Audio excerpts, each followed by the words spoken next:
Sir వందే మాత్రం పాడకపోతే jail శిక్షే అంటూ పార్లమెంట్లో బిల్లు పెడుతున్నారు. మరి దీని మీద మీ వివరణ ఏంటి? ఎస్ అండి, ఇప్పుడు ఇండియన్ పార్లమెంట్లో మనకి ఏంటంటే prevention of insults to national honour amendment bill 2026 పెట్టబోతున్నారు. దీనికి ఏంటంటే దీన్ని ఎందుకు పెడుతున్నారంటే prevention of insult to national honour అంటే దేశానికి సంబంధించిన నేషనల్ ఫ్లాగు తర్వాత నేషనల్ యాంథమ్ అయిన జనగణ మన లాంటిని వాటిని అవమానిస్తే 3 సంవత్సరాల జైలు శిక్ష పడుతూ ఉంటుంది అనమాట.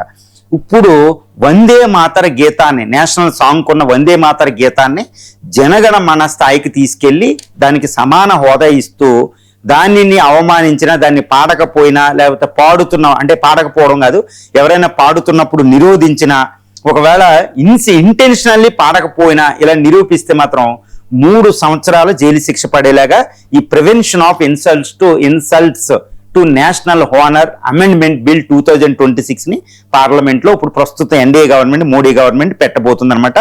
ఇది దీనిపై వివరణ అంటే ఏమీ లేదండి. దీనిపై ఈ బిల్లు నాకు సంబంధించిన వరకు ఇప్పుడు అపోజిషన్ పార్టీలు కూడా క్రిటిసైజ్ చేస్తున్నాయి. ఎందుకంటే చాలా జాగ్రత్తగా doctor B R Ambedkar, Nehru, C Rajagopal రాజ్యాంగ నిర్మాతలు చాలా జాగ్రత్తగా ఆలోచించి వందే మాతర గీతాన్ని నేషనల్ సాంగ్ గా నేషనల్ యాంథమ్ గా ఈ జనగణ మనను గుర్తించారు. 1950లో రాజ్యాంగ పరిషత్తు గుర్తించింది. ఇది వాళ్ళు చాలా జాగ్రత్తగా ఎన్నో ఆలోచించి కొన్ని నిర్ణయాలు తీసుకున్నారు. ఇలాంటి సందర్భంలో మళ్ళీ మీరు రంగంలో దిగి ఈ హిందుత్వ ఐడియాలజీ లాగా వందే మాతర గీతాన్ని జనగణమన స్థాయికి తీసుకురావడం, తర్వాత వందే మాతర 6 స్టాంజాస్ అంటే ఒరిజినల్ గా బంకిం చంద్ర చటర్జీ రాసిన మొత్తం గీతాన్ని తీసుకురావడం, తర్వాత ఇది సెక్యులర్ నాన్ సెక్యులర్ అనే వివాదాస్పదం రావడానికి దారి తీసింది. ఇదంతా కాబట్టి ఇది మేము వ్యతిరేకిస్తున్నామని ఈ బిల్లును వ్యతిరేకిస్తున్న అపోజిషన్ పొలిటికల్ పార్టీ. యాక్చువల్గా ఇక్కడ నేను ఒకటే చెప్తానండి, ఈ బిల్లుని తీసుకురావచ్చు, కానీ ఇలాంటి సందర్భంలో అపోజిషన్ రూలింగ్ పార్టీలు ఏకాభిప్రాయంతో పనిచేయాలి. ఎందుకంటే ఇది వందే మాతర గీతానికి సంబంధించి వీటి విషయంలో కూడా ఏకాభిప్రాయ సాధన తీసుకురాకపోతే అది మంచిది కాదు. నేను ఇక్కడ ఒకటే చెప్పదలిచాను, నా వ్యక్తిగత అభిప్రాయాన్ని కూడా నేను ఇక్కడ చెప్పదలిచాను. ఎందుకంటే according to the constitution of India what ever I'm saying, నేను ఏది అనాలిసిస్ చేసినా భారత రాజ్యాంగాన్ని ప్రకారం మాత్రమే నేను అనాలిసిస్ చేస్తాను. రెండోది ఏంటంటే భారత సహజ న్యాయ సూత్రాలు భారత సంస్కృతికి అనుకూలంగా the idea of India the concept of ఇండియాకు అనుకూలంగా నేను అనాలిసిస్ చేస్తున్నా. దాని ప్రకారం ఏంటంటే prevention of insults to national honour amendment bill 2026 అనేది ఏకాభిప్రాయ సాధన లేకుండా పార్లమెంట్లో ఆమోదించడం అనేది మంచిది కాదు. దీనికి నేను ఒక ఉదాహరణ చెప్తానమాట. ఒక చిన్న విషయాన్ని విన్నాను. అదేంటంటే ఒక ఊరు ఉందండి, ఆ ఊర్లో ఒక వ్యక్తి మనకు సంబంధించిన వాళ్ళే, ఆ వ్యక్తి ఏంటంటే తల్లిదండ్రులు చాలా గౌరవప్రదంగా చూసుకుంటాడు. అతని దగ్గర ఉన్న దాంట్లో తల్లిదండ్రుల్ని వాళ్ళ భార్యని ఒప్పించి జాయింట్ ఫ్యామిలీలా ఉండేటట్టు చేసి తల్లి తండ్రులు దగ్గరుండి కంటికి రెప్పలా కాపాడతాడు. ఒక రకంగా ఆ ఊర్లో అతను ఏమంటారంటే శ్రవణ కుమారుడు రా బాబు అంటాడు. ఈ కలియుగంలో శ్రవణ కుమారుడు లాగా అంత అద్భుతంగా చూసుకుంటారు. ఈ చూసే ఆయన్ని తల్లిదండ్రులు చూసుకునే మంచి పుత్రుని మనం ఏమనాలండి ఈ కాలంలో? అద్భుతం రా అనాలి కదా. కానీ పక్కోళ్ళు ఏమంటారు తెలుసా అండి ఆయన్ని?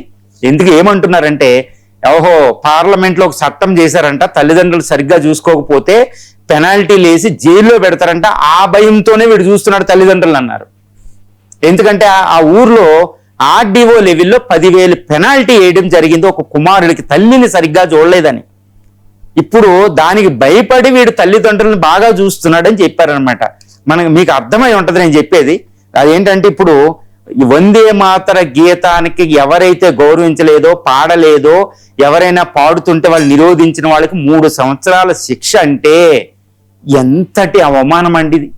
ఎందుకంటే వందే మాతర గీతం 1876లో రాసింది, 1886లో 88లో దాన్ని అమలు చేసింది భారత జాతీయ కాంగ్రెసు. తర్వాత వందే మాతర ఉద్యమం భారత స్వతంత్రానికి పునాది వేసిన వందే మాతరం బెంగాల్ మూమెంట్ వందే మాతర ఉద్యమాన్ని ఒక్కసారి వెనక్కి తలుసుకోవాలని మనందరం ఆ ప్రవాహాన్ని వెళ్ళాలి. వందే మాతరం అనే ఒక పదం నేను నిజంగా చెప్తున్నానండి, నమ్మాలి. మనం అంత ఎమోషనల్గా మనస్తత్వంతో ఆలోచించాలన్నమాట, ఆత్మపరంగా. ఎందుకంటే వందే మాతరం అనే పదాన్ని ఉచ్చరిస్తూ ద గ్రేట్ వేల మంది అంటే లక్షల మంది అన్సంగ్ హీరోస్ హీరోయిన్స్ అండి ప్రాణాన్ని అర్పించారండి బ్రిటిషర్స్ ఉరికంబాలకి వందే మాతరం అనేది. అందుకే నేను ఏమంటారంటే రామ అంటే ఎంత పుణ్యం వస్తుందో రామ రామ అంటూ ఉండండి, జయ కృష్ణ కృష్ణ అంటూ ఉండండి అంటూ ఉంటారు కదా, లేకపోతే హల్లెలూయా, ఏదైనా ఏ దేవుడైనా వాళ్ళకి రామ అంటే మనకి ఎంతటి ముక్తి దశకి వెళ్తూ ఉంటామో, వందే మాతరం అంటే అంత ఇన్వోక్ చేయొచ్చు, అంత ఫోర్స్ని. వందే మాతరం అంటే అంత గౌరవం ఉందండి. వందే మాత్రం గీతం వస్తుంటే ఆటోమేటిక్గా ఏంటంటే దాంట్లో ఉంటా ఒక తేజస్సు, దానికి లస్టర్ ఆఫ్ ఎనర్జీ ఉంటుంది, డివైనిటీ. కాబట్టి వందే మాత్రం వస్తే గౌరవప్రదం, కళ్ళు మూసేసుకుంటామండి నిజంగా తెలిసిన వాళ్ళు. ఈరోజు ఇది పాడని వాళ్ళు, దీన్ని అవమానించిన వాళ్ళు అంటే మరి ఇందాక నేను చెప్పినట్టు తల్లిదండ్రులు నిజంగా గౌరవంగా చూసుకునే వాళ్ళు కూడా సమాజం ఏమంటుందంటే చట్టం ఉందని. మరి దీన్ని ఏమనాలండి? ఎవరో ఒకళ్ళు ఇద్దరు లేకపోతే 10% ఆఫ్ ది పాపులేషన్ వందే మాత్రాన్ని పాడకపోతే వాళ్ళని మనం ఫోర్స్ చేయడం అనేది భారత సంస్కృతి ప్రకారం తప్పు. ఎందుకంటే ఈ భారతదేశానికి పేరు తెచ్చింది ఎవరు అండి? భరతుడు అనే వాళ్ళ పేరు మీద వచ్చింది. ఈ భరతుడు ఎవరంటే నేను మళ్ళీ చెప్తున్నా, రాముడు తమ్ముడు భరతుడు కాదు. ఈ యొక్క శకుంతల దుష్యంతుడు కొడుకు భరతుడు కాదండి. వాళ్ళకంటే ముందు ఒక భరత చక్రవర్తి జమ్మూ అండ్ కాశ్మీర్ నుంచి వేలేవాడంట. ఆయన పేరు మీదుగా భారతదేశానికి భారతదేశం అనే పేరు వచ్చింది. ప్రస్తుతం కూడా ఇండియాని మానకుండా భారతదేశం అంటున్నాం. ఆ భరతుడు ఎందుకు భరతుడు పేరు మీద భారతదేశం వచ్చిందంటే నిజంగా దానికి అర్హత ఉంది. ఎందుకంటే ఆ భరతుడు ప్రపంచంలో ప్రతి దేశం ఏకీకరణ అయ్యింది కత్తుల ద్వారా, ఫోర్స్ ద్వారా, బలవంతంగా.